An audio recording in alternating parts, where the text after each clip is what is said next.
Hey, this is Ash from All Things Dentistry, and I want to congratulate you on your purchase of your new NanoPix sensor and software from Eighteeth. This software is packed full of incredible functionality, and you will not be disappointed. Walk with me as I show you some simple tips on how to use the software efficiently in your practice. Okay, let's get started with installing the software.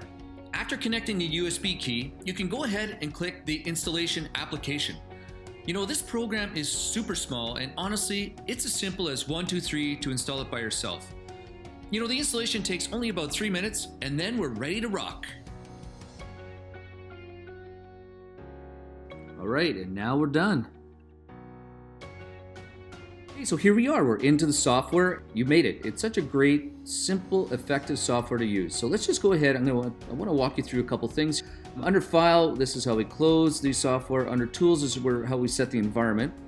And under Help, there's a number of things. I really want to point out Check for Update.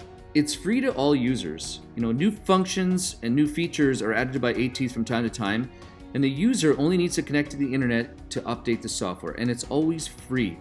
And then, so once the upgrade is completed, all you have to do is close the software. You can see we're already updated.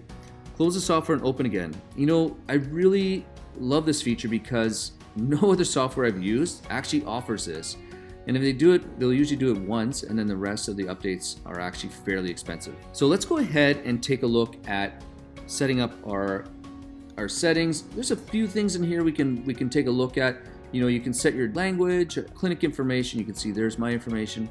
Under Patient, we can also do chart numbering. You can set up how you want the patient to be named. Under Acquisition, you can set up specific for your X-ray unit. So for me, I needed to set it to AC, and we have the threshold set for 100 micrograys.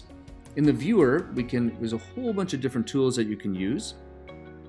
So you got your magnifier, and you can really adjust and really customize the way that you want your software to run for you. And then under a report, you can really customize the way we want to use this. The next item we're going to look at is the patient screen. Now this is truly the software's home screen. And you know that you're in the patient screen by looking at the patient tab at the top of the window. We can create a new patient by clicking here and enter the patient details as necessary. All right, so let's take a look at my case. Yeah, I have a root canal. You know, I love the ability to use the recently acquired button to quickly search for any x-rays that have been taken within the past 3 days. But you can also be more specific and enter the patient's name into the search bar. And there we are, my root canal. So from here you can see all the images that have been taken, all my secrets. There's my chart number. So if you want to know some details about the patient, you can just click Show Detail. But if some of those things have changed, like their phone number, what you can do is just click on Edit Patient and adjust their phone number, their email, and any other things that you need to change. Now, if you double click on the thumbnail in the screen as you see it, it's going to open the image into the viewer where you can manipulate the image. If you right click on one of those images, there's a number of tasks that you can complete as well. Well, let's get into the acquisition screen. So right up front, there's a large image preview where we see our image as it's captured. And on the panel to the right is used to display thumbnails of recent images.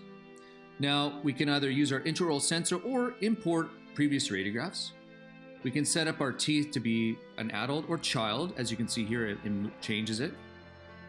And then we can image process using different filters such as endo, perio, restorative. There's a bunch of other buttons. We'll talk about those when we get to the viewer section. Now we're going to take a radiograph on me, tooth number 26. And you know, the beauty of this program is that it's always ready for an exposure. So you can see here it's waiting and ready, but if you see the blue, it means that your sensor is disconnected and you need to reconnect it.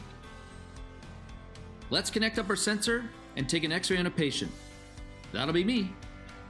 The software lets you know if you've under or overexposed the sensor by providing you a color code value in the center of the preview screen.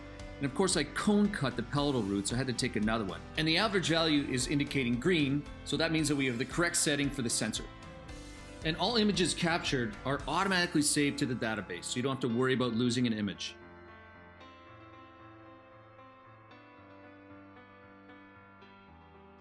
Okay, so now we've acquired our image. Let's use the viewer to manipulate it and also take a look at the image much more closely.